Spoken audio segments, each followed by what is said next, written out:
red velvet cake. So we're starting with 300 grams of all-purpose flour, and we're going to sift all of our dry ingredients together. This is also 2.5 cups. I do recommend that you measure using a scale if you have one. To that, we need 1 teaspoon of baking soda. So we're gonna put the teaspoon of baking soda in there. Over on the here. We're gonna do a teaspoon of cocoa powder, 1 teaspoon of fine salt. I'm using kosher salt, but you can use regular table salt, that's fine. Okay, so we need 1.5 cups of sugar.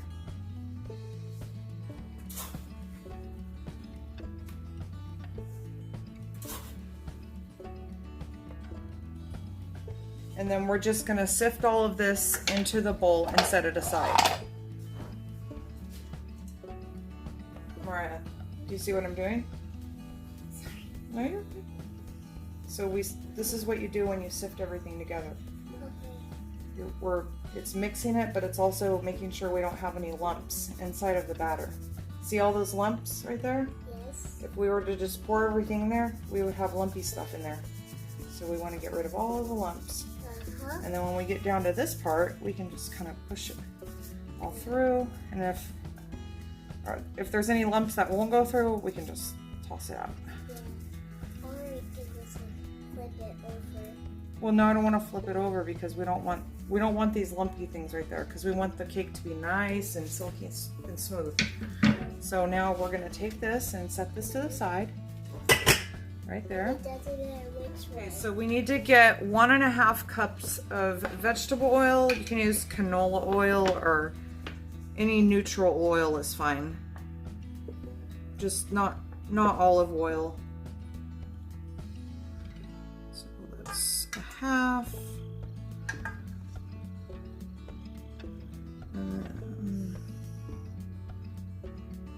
That makes 1.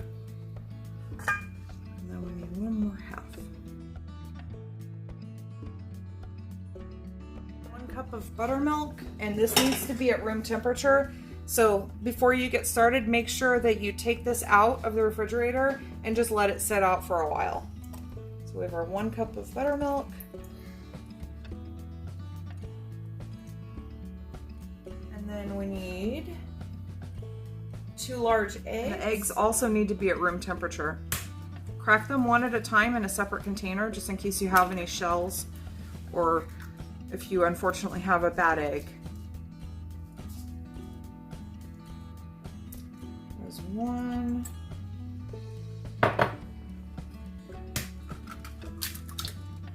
And 2. Make sure there's no shells in there. Okay. Next thing that we need, a teaspoon of white vinegar. I'm gonna go ahead and start mixing this. Go ahead, you want to do it to the first one? Good job. Thank you.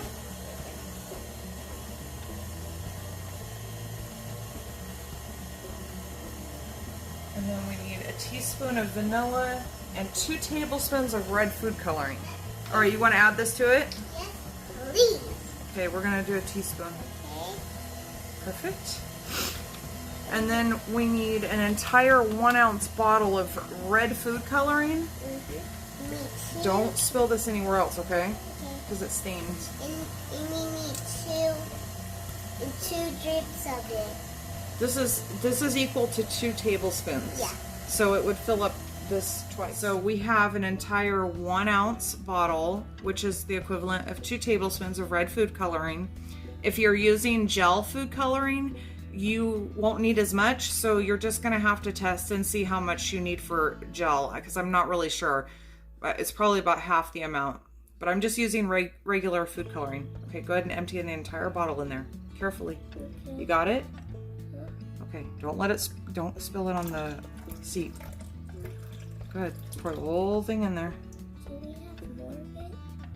Do we have more food coloring? Yeah. What's that one? No. I just have the 1 bottle. I Okay. missed You want to put it. this down? Ah. I don't know, I might have some more in there, I'm not sure though. Or you can buy some more. Go ahead and turn the mixer on when you're done.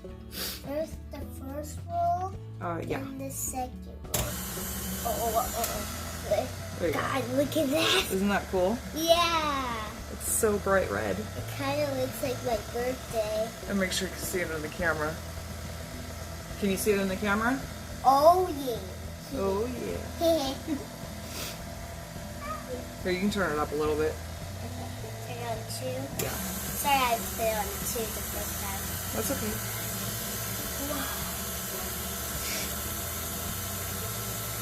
We got the vanilla, yeah. Okay, go ahead and stop it. Stop. I did it. Now we're gonna put all the. We're going to put the dry ingredients in with the wet ingredients. You ready? Yeah. Okay, now be very careful because remember this is gonna stain really bad if you get it anywhere. Hold on, let me get a spoon for it. Give your dry ingredients a good mix because once we put it inside with the wet ingredients, we don't want to over mix it. So we just want to combine everything with the wet ingredients because we don't want a tough cake. Don't touch it. I'm just putting it out here. Add this in real carefully. I'll do what you did. Did I spill it? Oh, that's okay. I can clean it off of there. You got it? Yeah. Take your time. Sorry. No, you're fine. Sometimes I'm fast. You're doing a good job. Take your time, then you're doing it, everyone. I can speed the video up. You don't need to go fast. So, I tell them to. I'm sure that nobody minds. You'll be fine. Not tell them something. What do you want? Don't wait. Don't touch the red stuff. Right, because it'll stain everywhere, huh? Yeah, at their house if you're watching it. Good job. Oh. You're doing a good job. If you do this, go wash your hands really quickly. Yeah. While you're doing that, I'm gonna clean up over here, okay? Go ahead and do that. Take your time.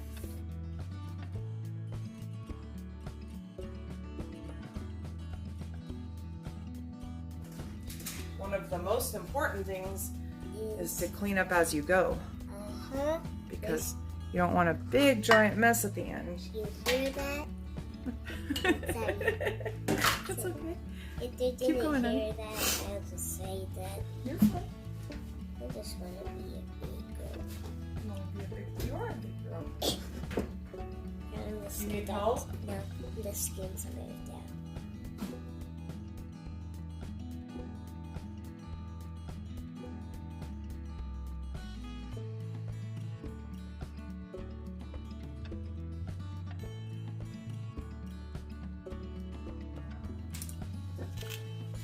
Here, I'll hold the bowl up. Yeah.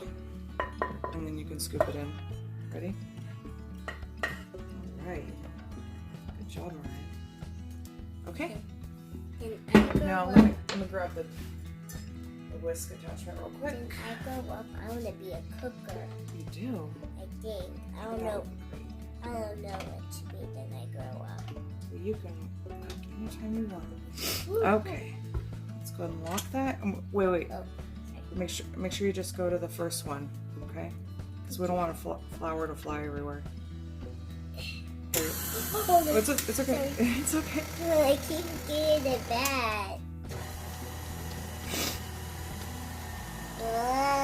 Look how red it is. Isn't that pretty? It kind of looks like my cake. I know, it does. Can I get a red cake too? You want a red cake too? Yeah. You want a red velvet cake? Yeah. But can it have like something on it? Okay, that's all we need to do. So we're gonna take this and I'm just gonna scrape the sides down real quick. Okay, we're just gonna scrape the sides down so we make sure and get everything. Oh, this. Are you okay? Yeah. I'm gonna sit right here. I'm gonna watch better.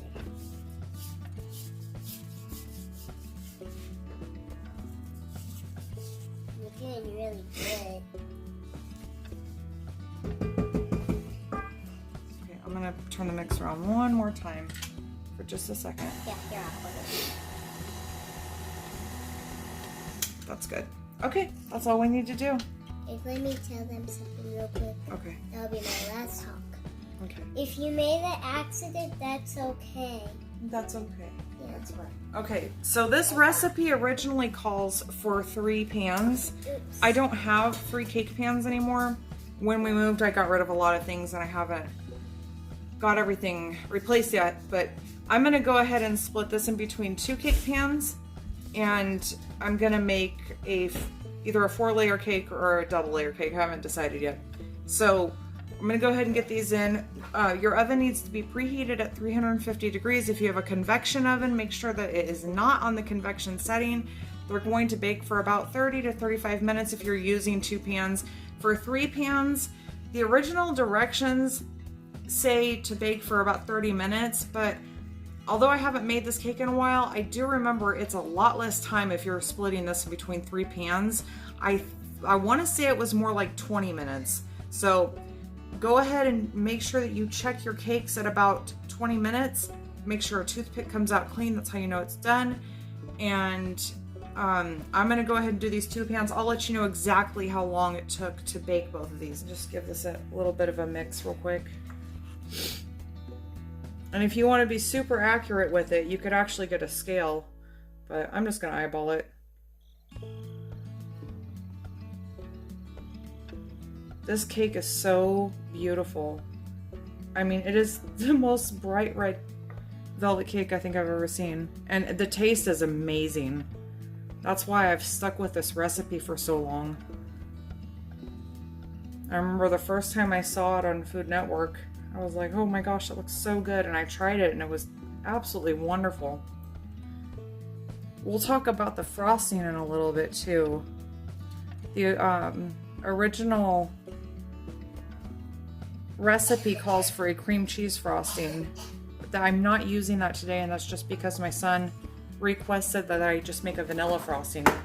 It's his cake, and it's his birthday, so I'm gonna go ahead and use a vanilla frosting recipe. But the cream cheese frosting recipe that goes with the original recipe of for this cake is very good too. It's very, very heavy on the cream cheese. I'll be showing you how to do the frosting as well in this video.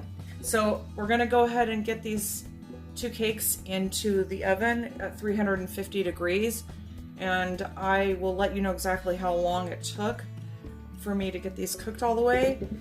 You don't want to overbake when you're doing cakes. You want to keep a really, really close eye on these and start checking them at about 20 minutes. And this goes for any cake that you're making. Get your toothpicks ready, have several of them handy, and make sure you have your pot holders ready, because even just a couple of minutes too long, your cake is going to dry out. So I'll be back with you as soon as these get out of the oven, and I'll see you in just a minute.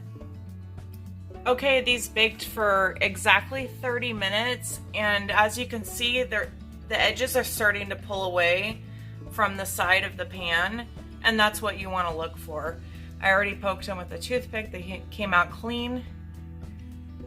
They're perfect. So I'm going to get off this camera and pull them out of the oven so they don't over bake, because like I said earlier, even a couple of minutes can affect the dryness of the cake. So I want to keep them nice and moist, and as soon as they cool, I'll be back and we'll get them frosted. Can we see everything?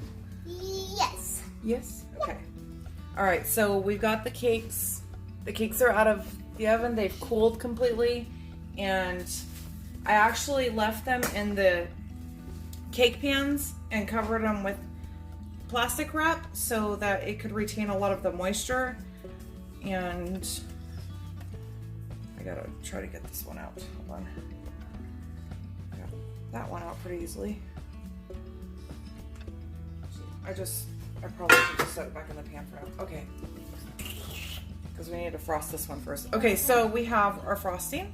This is the flour frosting that I made. It's a kind that you cook, and but the original recipe calls for a cream cheese frosting, which let me refresh my memory. I'm gonna go get the recipe real quick.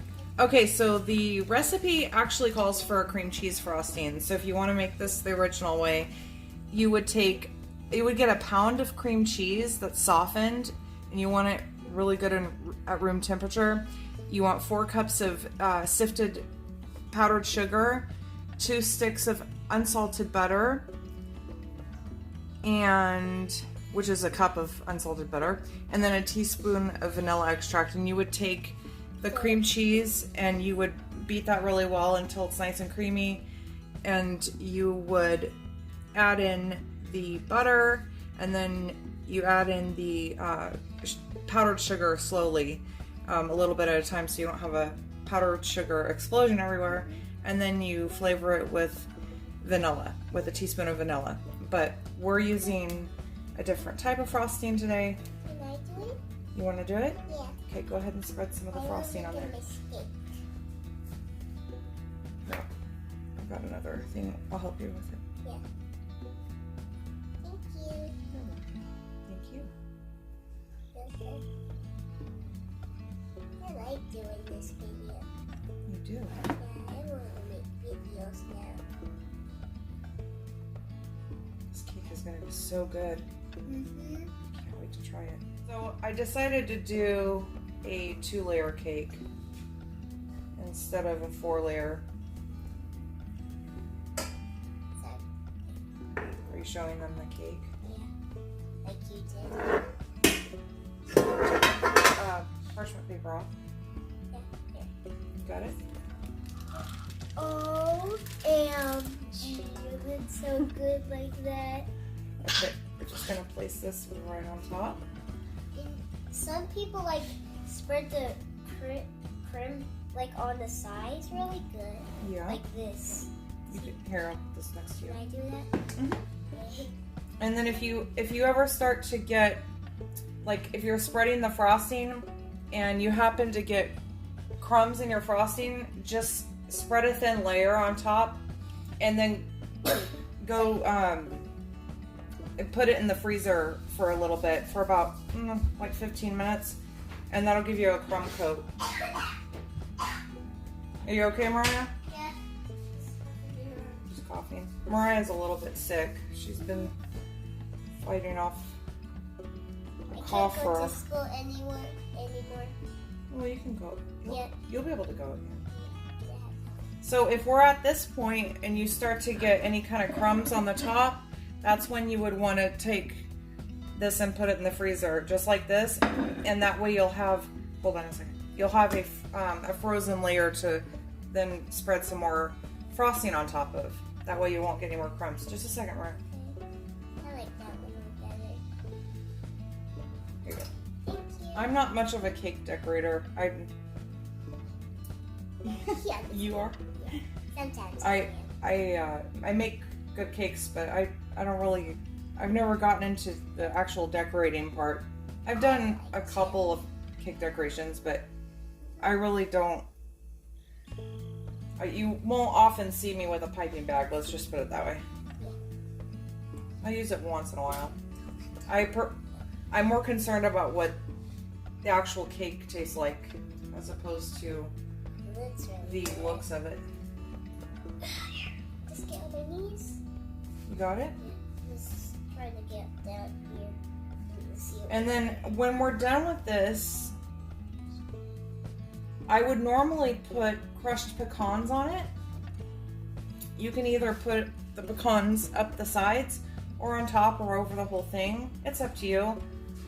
But I think we're gonna leave those out this time just because I don't like them. it's a preference. Yeah, Mariah doesn't really like things with nuts in it, so we're gonna leave them off this time. Disgusting. It's not disgusting. No, I just don't like it. That's okay.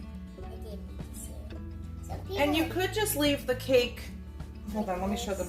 You could just leave the cake naked on the sides like that, and it's really pretty that way too.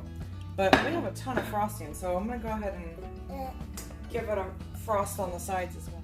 Let me just get that there. Oh, almost done.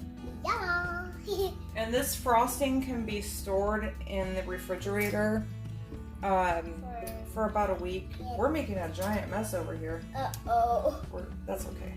No, not really, because we're not getting it on here. I'll get a towel and we'll wipe the sides off and make it pretty. I'm making the Just sides. get a paper towel. We almost finished with the cake. Okay, we're all done with the cake. I've wiped off the sides. I just got a wet paper towel and kind of wiped off the sides. Oh my gosh! Now I stuck my hand in it. Here, I'll get you some. No, it's okay. I got it. All right, we've cut into the cake, and this is what it looks like on the inside. If you want, you can definitely make 3 or 4 layers out of this. You could cut the 2 layers in half and to make a 4-layer cake, or just use 3 9-inch rounds, 8 or 9-inch rounds, and make a 3-layer cake. It's up to you. But this is what it looks like when it's sliced.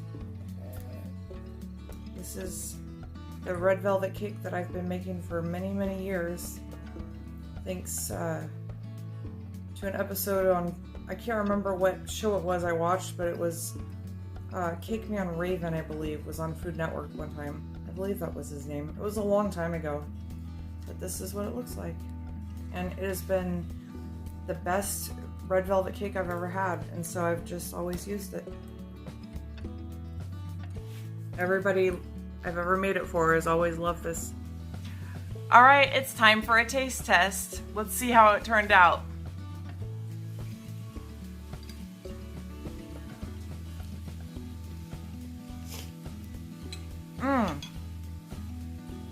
Yep, it's still an amazing recipe.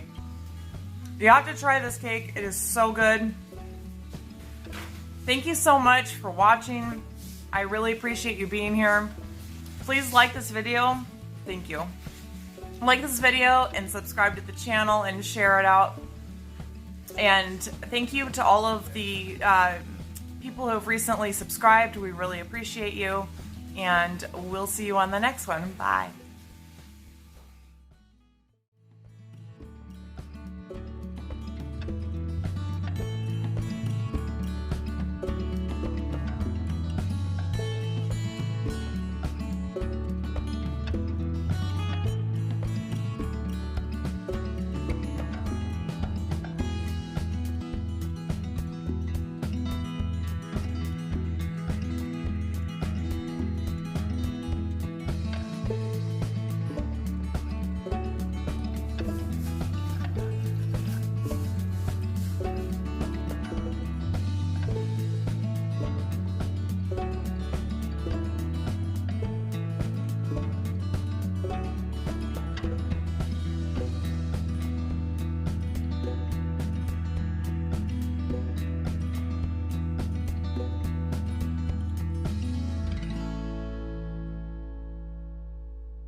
Try the cake? Yes. Okay, take a bite. Okay, let's see if it's sweet. It's ice cream. Yeah, it's just Is it super good? so good. Red velvet cake. Yummy. This is so good. I'm glad you liked it. All right. Tell everybody bye. Have a good day. Have a good day. All right. We'll see you later.